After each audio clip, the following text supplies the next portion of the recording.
Thank you very much, Mr. Speaker. Colleagues, I rise today with sadness and also with conviction. And I think it's important, as many of our colleagues have said, that we take a moment and step back and ask ourselves, how did we arrive at this moment?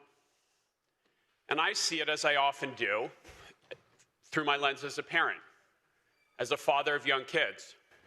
And I will tell you, everyone who has had the blessing of being a parent understands what is going on here.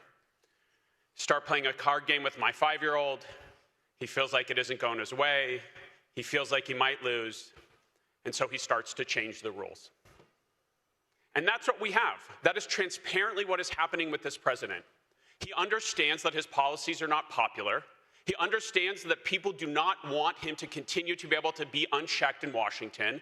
And so rather than change his policies or play by the rules, he's trying to change the rules. And they're moving forward in changing the rules in the most undemocratic fashion. And that has put those of us in California in a very difficult position. How do we respond? What do we do in this moment? And what we have from our colleagues on the other side of the aisle is saying, close your eyes. Be willfully blind. Ignore what is happening in the rest of the country as if we in California are immune to that. Stand down. Do nothing. Unilaterally surrender. But to me, there are deep moral implications to that unilateral surrender. There are real impacts to our people, to our population, to our planet, and to our democracy. And so there are many of us that feel that California cannot stand idly by in this moment, will not stand idly by in this moment. We owe it to our children to stand up and be counted.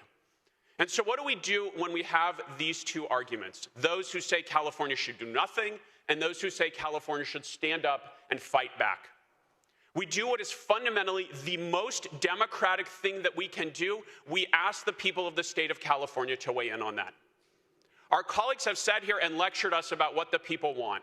They have sat here and told us, they've talked to us repeatedly about democracy. Well, good. Let's let democracy decide. The one argument here to which they cannot rebut and will never be able to rebut is that the ultimate decision here rests with the people of the state of California.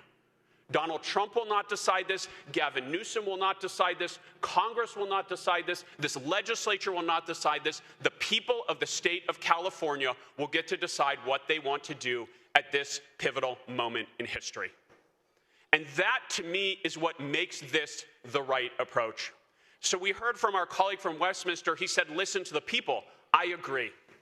Let's listen to the people. Let's let the people vote. Let's let the people have their moment to make this decision.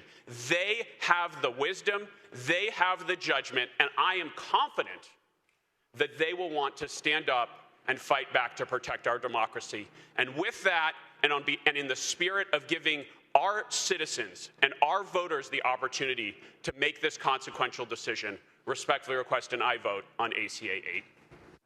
Thank you, Assemblymember Gabriel.